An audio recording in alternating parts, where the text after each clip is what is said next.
Hello friends, welcome to my academy.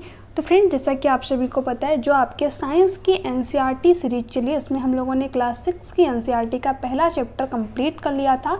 यहाँ पर जो सेकंड चैप्टर है आपका वह है भोजन के घटक। ठीक है, आज की इस क्लास में हम लोग इसको अच्छी तरीके से कवर अप करने वाले हैं। तो देखिए, जो चीज़ें हम लोगों ने पढ़ रखी थी, जैसे कि हम लोगों ने फर्स्ट चैप्टर में क्या पढ़ा था कि जो हमारा भोजन होता है ये हमें कहाँ से मिलता है, तो प्लांट्स और एनिमल्स, यानी हमारे भोजन का मुख्य स्रोत क्या होता है, पौधे और जंतु। ठीक है, इसके अलावा हमने ये भी देखा था कि भारत के विभिन्न राज्यों में जो है अलग अलग तरीके की चीज़ें खाई जाती हैं। ठीक है, तो ये सारी चीज़ें जो है हम लोगों ने फर्स्ट चैप्टर में कवर कर लिया था। तो यहाँ पर उसी से रिलेटेड कुछ बेसिक से पॉइंट दे रखे हैं, आगे देखते हैं हम लोग। अब देखिए, जैसा कि मैंने आप लोगों को बताया कि विभिन्न राज्यों में जो है अलग अलग तरीके की चीज़ें खाई जाती हैं। अगर हम पंजाब की बात करें तो वहाँ पर अन्न के व्यंजन में क्या खाया जाता है, मक्के की रोटी खाई जाती है। इसके अलावा दाल और मांस के व्यंजन में क्या खाया जाता है, राजमा खाया जाता है। और सब्जियाँ में क्या खाया जाता है, सरसों का साग। जैसे कि हम लोगों ने फर्स्ट चैप्टर में पढ़ा था कि हम पौधों के अलग अलग भाग को भी खाते हैं। ठीक है, जैसा कि हम लोगों ने देखा था कि जो सरसों का पौधा होता है, इसका जो बीज होता है इसका तो हम लोग यूज़ तेल के रूप में करते हैं, बट जो इसकी पत्तियां होती हैं इसका साग बना करके भी हम लोग खाते हैं। ठीक है, इसके अलावा अन्य व्यंजन में दही और घी यहाँ के लोग खाते हैं। अगर हम आंध्र प्रदेश की बात करें तो यहाँ पर अन्य का व्यंजन आपका चावल होता है। इसके अलावा दाल और मांस के व्यंजन में अरहर की दाल, ठीक है, रसम, चारू, ये सारी चीज़ें खाई जाती हैं। इसके अलावा सब्जियाँ में कुंदरू खाया जाता है और अन्य व्यंजन में मंठा, घी और अचार खाया जाता है। ठीक है, आगे क्या दे रखा है, देखिए यहाँ पर दे रखा है कि जब कभी भी हम यात्रा करते हैं तो हम सभी व्यंजनों को अपने साथ नहीं ले जा सकते। ठीक है, इसलिए रास्ते में हमें जो भी चीज़ें उपलब्ध होती हैं हम क्या करते हैं, उसी को खा लेते हैं। हम में से कुछ लोगों के लिए यह संभव नहीं हो पाता कि इस तरह के विविध व्यंजन हर समय खा सके। देखिए, सबकी अपनी जीवन शैली होती है, किसी को बहुत सारे व्यंजन खाने को मिल जाते हैं तो किसी को कुछ ही चीज़ें उपलब्ध हो पाती हैं। आहार में विभिन्न खाद्य पदार्थ के इस तरह के वितरण का कोई ना कोई आधार होना चाहिए। क्या हमारे शरीर को विशेष प्रयोजन के लिए विभिन्न प्रकार के भोजन की आवश्यकता होती है, इसके बारे में हम लोग आगे देखने वाले हैं। अब यहाँ से शुरू होता है आपका इम्पॉर्टेंट पॉइंट्स। विभिन्न प्रकार के खाद्य पदार्थों में क्या होता है, हम जानते हैं कि प्रत्येक व्यंजन एक या एक से अधिक प्रकार की कच्ची सामग्री से बना होता है जो हमें पादपों या जंतुओं से मिलते हैं। तो इसके बारे में हम लोगों ने फर्स्ट चैप्टर में भी पढ़ा था और अभी मैंने आप लोगों के साथ में डिस्कस किया। जितनी भी चीज़ें हम खाते हैं वो हमें कहाँ से मिलती हैं, प्लांट्स और एनिमल्स से, यानी हमारे भोजन का मुख्य स्रोत क्या होता है, प्लांट्स और एनिमल्स। ठीक है, इस कच्ची सामग्री के संगठक क्या है, संगठक के बारे में भी हम लोगों ने पढ़ा था। जहाँ पर दो या दो से अधिक पदार्थों का यूज होता है वो क्या होता है, आपका संगठक होता है।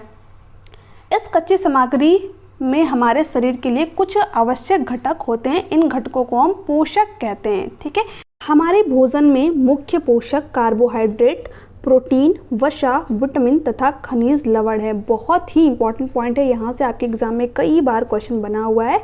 इसके अतिरिक्त हमारे भोजन में रुक्षांश, जिसे रफेज भी कहते हैं, तथा जल भी शामिल है जिनकी हमारे शरीर को आवश्यकता है। तो ये पूरा का पूरा पॉइंट जो अच्छी तरीके से नोट डाउन कर लीजिएगा। कई बार आपके एग्जाम में यहाँ से क्वेश्चन बना हुआ है।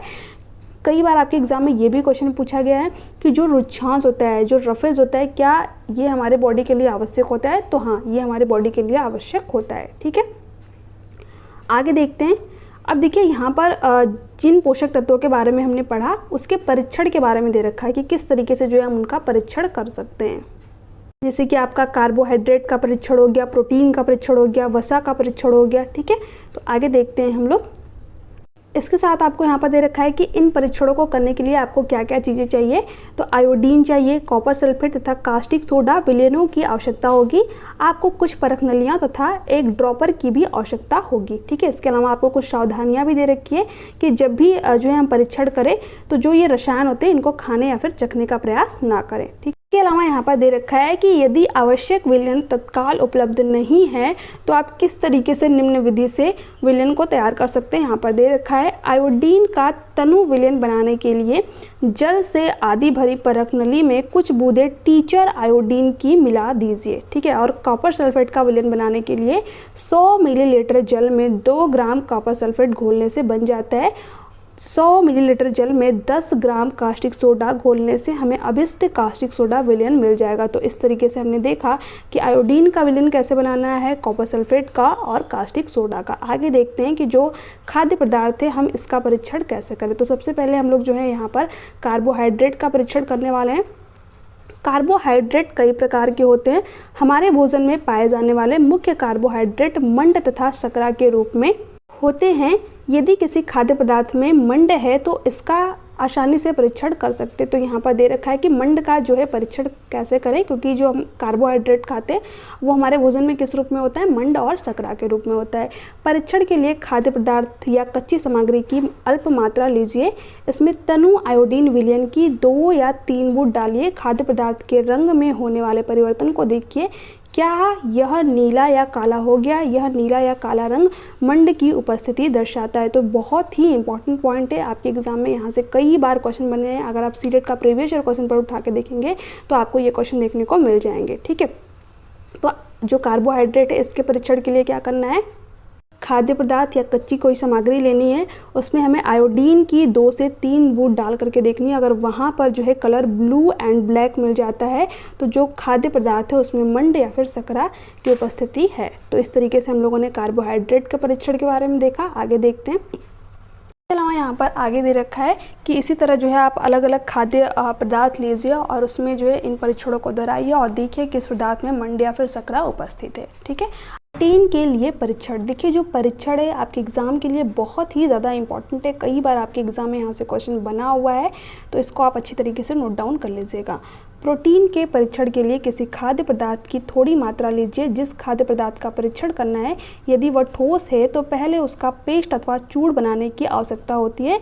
खाद्य पदार्थ की थोड़ी मात्रा को पीस कर या मसल कर उसके चूर्ण को एक साफ परख नली में डाल दें और 10 बूंद जल डालकर उसे अच्छी तरह से हिलाएं। तो प्रोटीन के परीक्षण के लिए आपको सबसे पहले क्या करना है, जो खाद्य पदार्थ है अगर वो ठोस रूप में है तो सबसे पहले उसका पेस्ट या फिर चूर्ण बनाना है।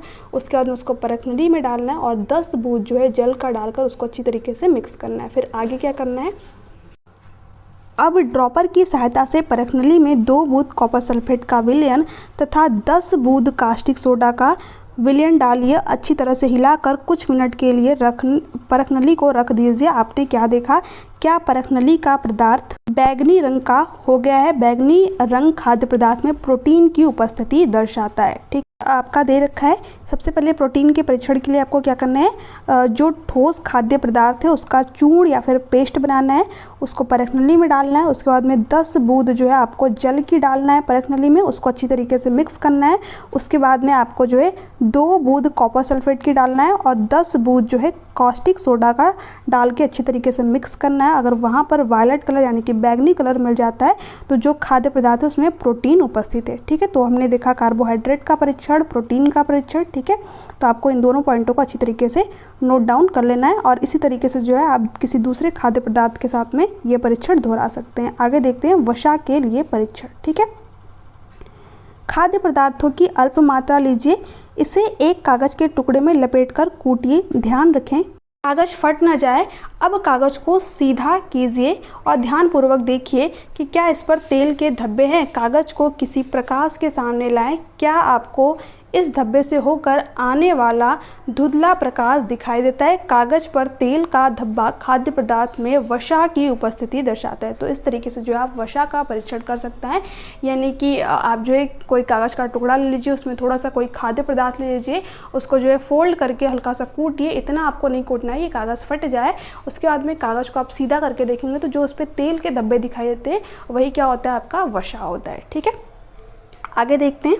खाद्य पदार्थ में कभी कभी जल की भी कुछ मात्रा हो सकती है। इस दशा में इन पदार्थों को कागज़ पर धीरे धीरे रगड़िए और कुछ समय के लिए कागज़ को सुखा दीजिए ताकि यदि खाद्य पदार्थ में कुछ जल आया हो तो वह सूख जाए। इसके बाद यदि कागज़ पर तेल का कोई धब्बा ना रहे तो यह पता चलता है कि खाद्य पदार्थ में वसा उपस्थित नहीं है। ठीक है, आगे है ये परीक्षण क्या दर्शाते हैं। क्या वसा, प्रोटीन तथा मंड उन सभी खाद्य पदार्थों में उपस्थित हैं जिनका आपने परीक्षण किया।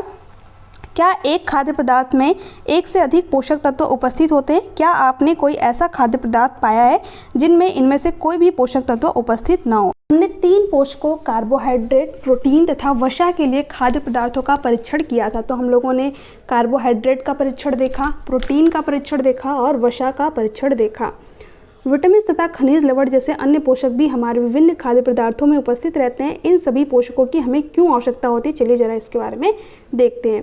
विभिन्न पोषक हमारे शरीर के लिए क्या करते हैं? कार्बोहाइड्रेट मुख्य रूप से हमारे शरीर को ऊर्जा प्रदान करते हैं। वसा से भी ऊर्जा मिलती है। वास्तविकता यह है कि कार्बोहाइड्रेट की तुलना में वसा की समान मात्रा से हमें अधिक ऊर्जा प्राप्त होती है। ठीक है, वसा और कार्बोहाइड्रेट युक्त भोजन को ऊर्जा देने वाला भोजन भी कहते हैं। तो कार्बोहाइड्रेट और वसा से हमें क्या होती है? एनर्जी मिलती है, ऊर्जा मिलती है, और कार्बोहाइड्रेट से भी ज़्यादा वसा से हमें एनर्जी मिलती है। तो ये पॉइंट जो है आप अच्छी तरीके से नोट डाउन कर लीजिएगा। ठीक है, आगे देखते हैं। यहाँ पर जो है आपको कार्बोहाइड्रेट के स्रोत दे रखे हैं। यहाँ से कई बार आपके एग्जाम में क्वेश्चन बना है, तो इसको अच्छी तरीके से नोट डाउन कर लीजिएगा कि कार्बोहाइड्रेट के जो है स्रोत क्या है। शकरकंदी है आपका, आलू है, गन्ना है, पपीता है, तरबूज है, आम, ठीक है, मक्का हो गया, गेहूँ हो गया, चना हो गया और बाजरा हो गया। आगे देखते हैं वसा के स्रोत क्या हैं। यहाँ पर आपको जो है पादप सोर्स यानी कि पौधों से प्राप्त होने वाली चीज़ें और जंतु से प्राप्त होने वाली चीज़ें दोनों ही दे रखी है। ठीक है, तो वसा के स्रोत देख लेते हैं। यहाँ पर आपको पादप स्रोत दे रखा है। पादप स्रोत में आपका क्या हो जाएगा? सूरजमुखी का तेल हो जाएगा, सरसों का तेल हो जाएगा, नारियल का तेल हो जाएगा, सोयाबीन का तेल हो जाएगा, गिरी आपका हो जाएगा, तिल हो जाएगा, मूंगफली हो जाएगा। ठीक है, और जंतु सोर्स में आपका स्रोत में क्या हो जाएगा? आपका घी हो जाएगा, दूध हो जाएगा, क्रीम हो जाएगा, मक्खन हो जाएगा, मांस हो जाएगा, मछली हो जाएगा और अंडे हो जाएंगे। आगे देखते हैं।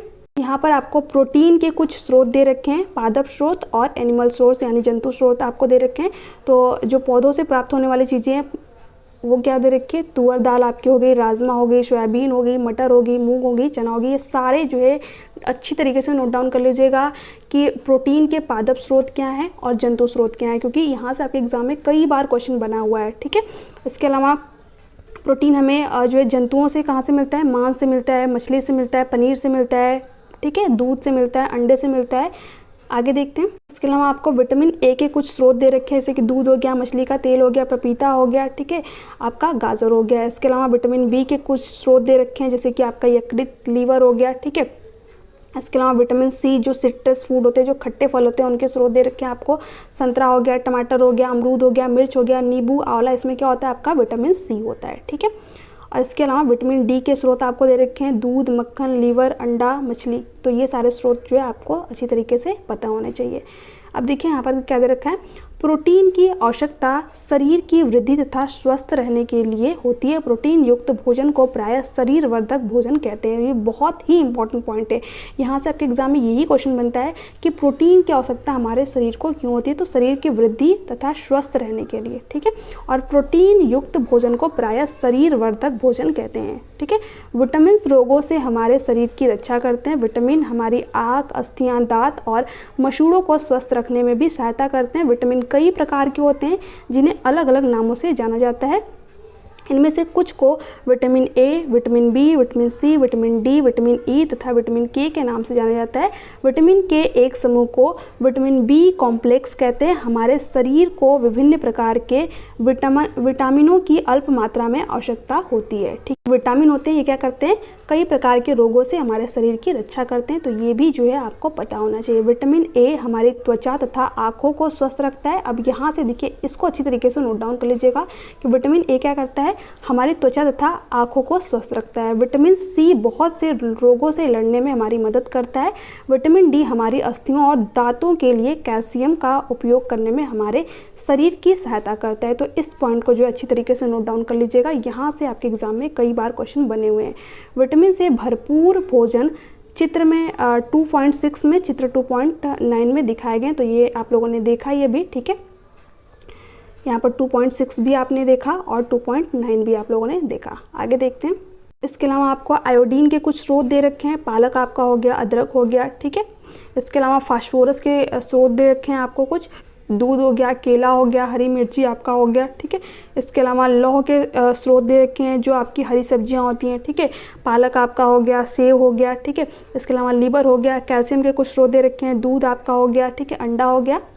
ये सब किसके स्रोत है? कुछ खनिज लवण के स्रोत है। ठीक है, जैसे कि आपका आयोडीन, कैल्शियम, ठीक है, आयरन, ये सारे क्या होते हैं? आपके खनिज लवण होते हैं। आगे है, हमारे शरीर को खनिज लवणों की आवश्यकता अल्प मात्रा में होती है। तो एक पॉइंट आप यहाँ पर नोट डाउन कर लीजिएगा कि जो खनिज लवण होते हैं और जो विटामिन होते हैं, ये हमारी बॉडी को अल्प रूप में चाहिए रहते हैं, यानी थोड़े मात्रा में चाहिए रहते हैं। ठीक है, शरीर के उचित विकास तथा अच्छे स्वास्थ्य के लिए प्रत्येक खनिज लवण आवश्यक है। विभिन्न खनिज लवणों के कुछ स्रोत चित्र में दर्शाया गया, जैसे कि आप लोगों ने यहाँ पर देखा। अधिकांश खाद्य पदार्थों में एक से अधिक पोषक तत्व होते हैं। आपने भी 2.2 में परीक्षणों को लिखते समय इस बात को अवश्य देखा होगा कि फिर भी किसी कच्ची सामग्री में एक निश्चित पोषक की मात्रा दूसरे पोषक की मात्रा से अधिक हो सकती है। उदाहरणतः चावल में कार्बोहाइड्रेट की मात्रा दूसरे पोषकों से अधिक होती है। इस आधार पर हम यह कहते हैं कि चावल कार्बोहाइड्रेट समृद्ध भोजन है। यानी कि किसी भी खाद्य सामग्री में किसी पोषक तत्व की मात्रा ज़्यादा हो सकती है तो किसी खाद्य सामग्री में किसी पोषक तत्व की मात्रा कम हो सकती है। इसी जो आपका चावल होता है इसमें कार्बोहाइड्रेट ज़्यादा होता है तो इसको हम लोग कार्बोहाइड्रेट रिच फूड भी कहते हैं। आगे है, इन पोषकों के अलावा हमारे शरीर को आहारी रेशे तथा जल की भी आवश्यकता होती है। तो जैसा कि हम लोगों ने चैप्टर के शुरू में ही पढ़ा था कि हमें जो है आहारी रेशे यानी कि रुक्षांश भी चाहिए हमारी बॉडी को और जल की भी आवश्यकता होती है। आहारी रेशे रुक्षांश के नाम से भी जाने जाते हैं। हमारे भोजन में रुक्षांश की पूर्ति मुख्यतः पादप उत्पादों से होती है। रुक्षांश के मुख्य स्रोत साबुत खाद्यान्न, दाल, आलू, ताजे फल और सब्जियां हैं। रुक्षांश हमारे शरीर को कोई पोषक प्रदान नहीं करते। देखिए ये पॉइंट आपको अच्छी तरीके से नोट डाउन कर लेना है कि जो रफेज होते हैं, जो रुक्षांश होते हैं, ये हमारे बॉडी के लिए आवश्यक तो होते हैं बट हमारे शरीर को कोई पोषक प्रदान नहीं करते। इसको अच्छी तरीके से नोट डाउन कर लीजिएगा। अजर्शन और रिजन में आपके एग्जाम में क्वेश्चन बन जाता है। फिर भी यह हमारे भोजन का आवश्यक अवयव है और इसका आयतन बढ़ा देता है। रुक्षांश बिना पचे भोजन को बाहर निकालने में हमारे शरीर की सहायता करता है। ठीक है, इसके अलावा आपको यहाँ पर दे रखा है जल भोजन में उपस्थित पोषकों को अवशोषित करने में हमारे शरीर की सहायता करता है। यह कुछ अपशिष्ट पदार्थों जैसे कि मूत्र तथा पसीने को शरीर से बाहर निकालने में सहायता करता है। सामान्यतः हमारे शरीर को जितने जल की आवश्यकता होती है वह हमें उन वस्तुओं से प्राप्त होता है जिन्हें हम द्रव रूप में लेते हैं, जैसे कि जल हो गया, आपका दूध हो गया, चाय आदि। इसके अतिरिक्त हम जो भी भोजन पकाते हैं उसमें भी जल का प्रयोग किया जाता है। आइए देखें कि कोई अन्य स्रोत हमारे शरीर को जल प्रदान करता है। तो देखिए इसके अलावा जो आपके फल होते हैं उनसे भी हमें जल मिलता है। ठीक है, आगे यहाँ पर दे रखा है एक टमाटर अथवा नींबू जैसा कोई फल लें, इसमें छोटे छोटे हिस्सों में काट लें। क्या ऐसे करते समय आपके हाथ गीले होते हैं? जब भी आपके घर में किसी फल या सब्जी को काटा, छीला या मसला जाता है तो ध्यानपूर्वक उसका निरीक्षण करें। क्या ऐसा करते समय आपको किसी ऐसे ताज़े फल या सब्जी के बारे में पता चलता है जिसमें पानी की मात्रा नहीं होती है? हम देखते हैं कि कई खाद्य पदार्थों में जल होता है। कुछ सीमा तक हमारे शरीर के लिए आवश्यक जल की पूर्ति इस जल से हो जाती है। इसके अतिरिक्त कई खाद्य पदार्थों को पकाते समय हम उसमें जल डालते हैं। तो इस तरीके से जो है जल और रुक्षांश के बारे में, रफेज के बारे में हम लोगों ने देखा। आगे देखते हैं संतुलित आहार के बारे में। अभी ये बिल्कुल बेसिक से पॉइंट है, आप इनको एक बार जरूर देख लीजिएगा क्योंकि क्या पता सीटेट वालों का कहाँ से क्वेश्चन बन जाए। ठीक है, तो ये पॉइंट भी आप देखते चलिए क्योंकि हम लोग एनसीईआरटी को यहाँ पर लाइन बाय लाइन जो है कवर कर रहे हैं। तो देखिए क्या दे रखा है, संतुलित आहार। सामान्यतः पूरे दिन में जो कुछ भी हम खाते हैं उसे आहार कहते हैं। हमारे शरीर की वृद्धि और अच्छे स्वास्थ्य को बनाए रखने के लिए हमारे आहार में वे सभी पोषक तत्व उचित मात्रा में होने चाहिए जिनकी हमारे शरीर को आवश्यकता है। देखिए संतुलित आहार का आपका क्या होता है, ऐसे कोई भी पोषक तत्व आपका हो गया, ये न तो आवश्यकता से अधिक होना चाहिए और न ही आवश्यकता से कम होना चाहिए, यानी एक बैलेंस डाइट जो है आपका होना चाहिए। तो यहाँ पर यही दे रखा है।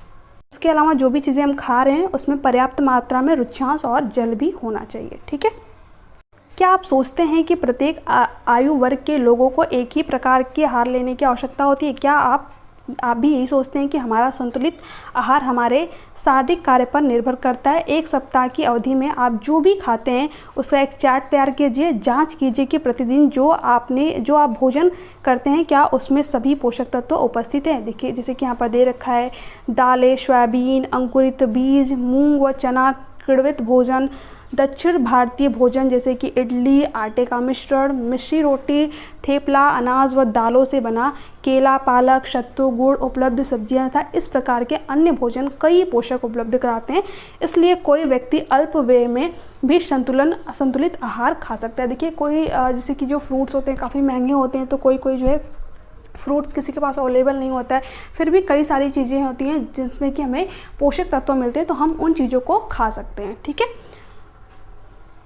इसके अलावा उचित प्रकार का भोजन करना ही पर्याप्त नहीं, इसे उचित तरीके से पकाना भी चाहिए ताकि इसके पोषक तत्व नष्ट ना हो। क्या आप जानते हैं कि पकाते समय कुछ पोषक नष्ट हो जाते हैं? ये भी इम्पॉर्टेंट है, यहाँ से भी आपके एग्ज़ाम में क्वेश्चन बने हैं।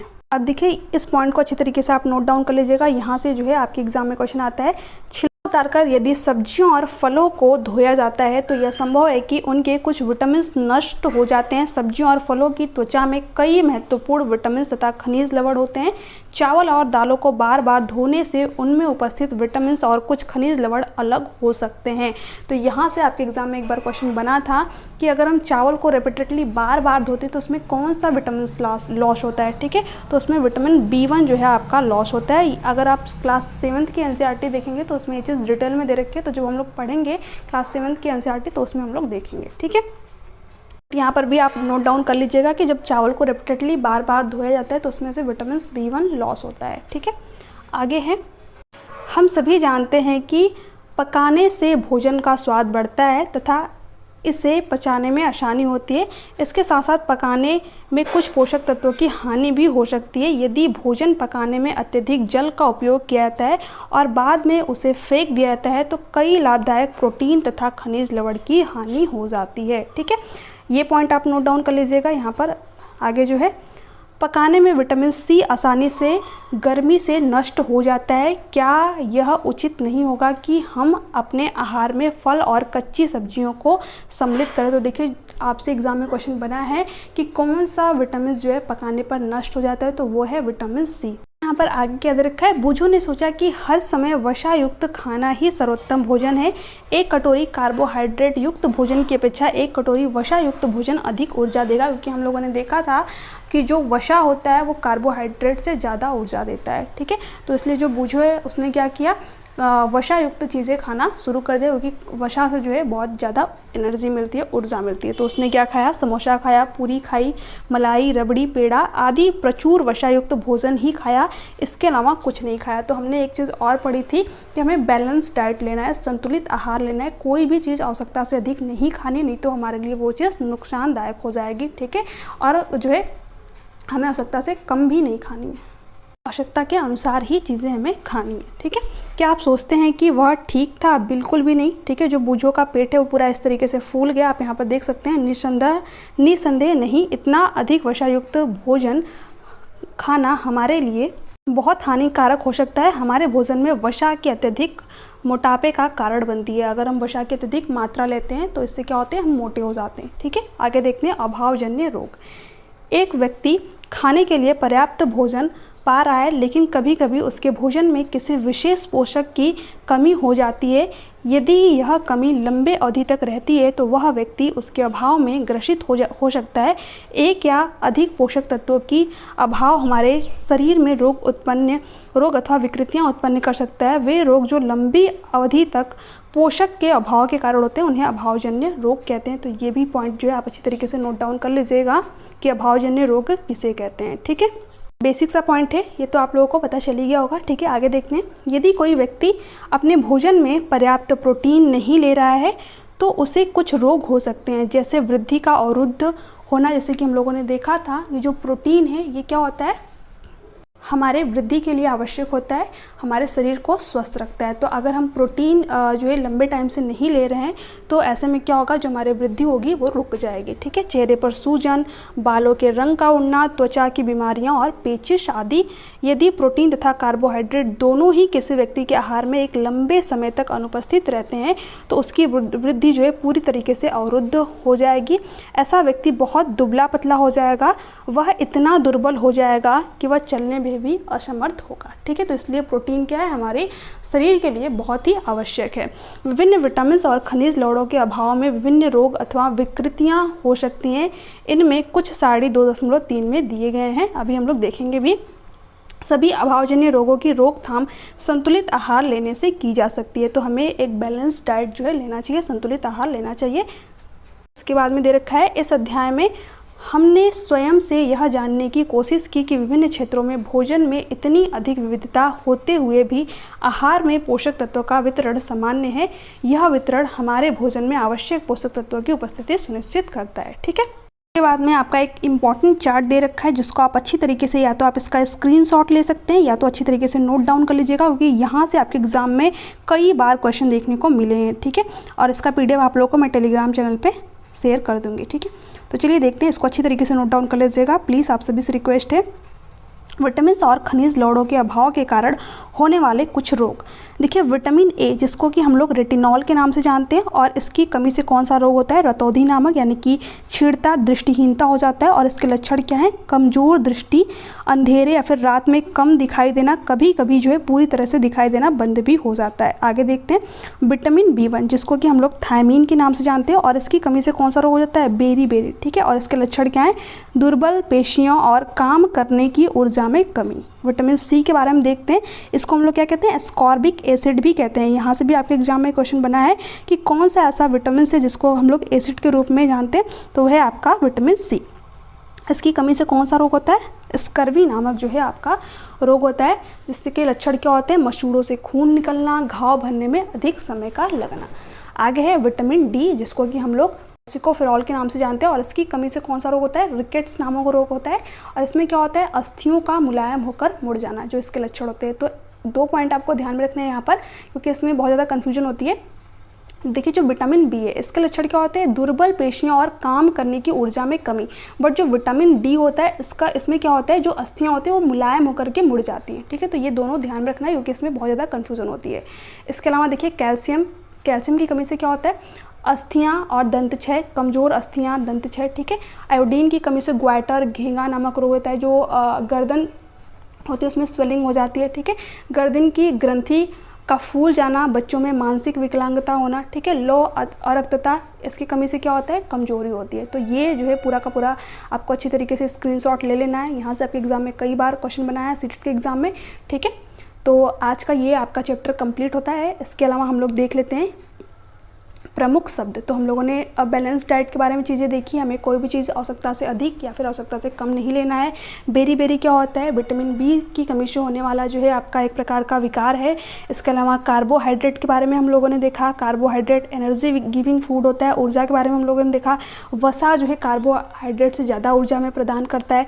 खनिज लवण के बारे में हम लोगों ने देखा, जिसे कि हमारे बॉडी को अल्प मात्रा में आवश्यकता होती है। इसके अलावा पोषक तत्व क्या होते हैं इसके बारे में हम लोगों ने देखा। ठीक है, प्रोटीन के बारे में हम लोगों ने देखा, प्रोटीन का परीक्षण हम लोगों ने पढ़ा। ठीक है, इसके अलावा रफेज क्या होते हैं, ये हमारी बॉडी को चाहिए रहते हैं बट हमारे बॉडी को कोई भी पोषक तत्व प्रदान नहीं करते। ठीक है, स्कर्वी क्या होता है, विटामिन C की कमी से होने वाला आपका जो ये रोग होता है। इसके अलावा मंड के बारे में हम लोगों ने देखा, मंड का परीक्षण देखा। जो कार्बोहाइड्रेट होता है ये हमारे भोजन में मंड और शकरा के रूप में उपस्थित होता है। ठीक है, इसके अलावा विटामिन के बारे में हम लोगों ने देखा, vitamin A, vitamin B, vitamin C, vitamin D। ठीक है, इन सभी चीज़ों के बारे में हम लोगों ने अच्छी तरीके से देखा।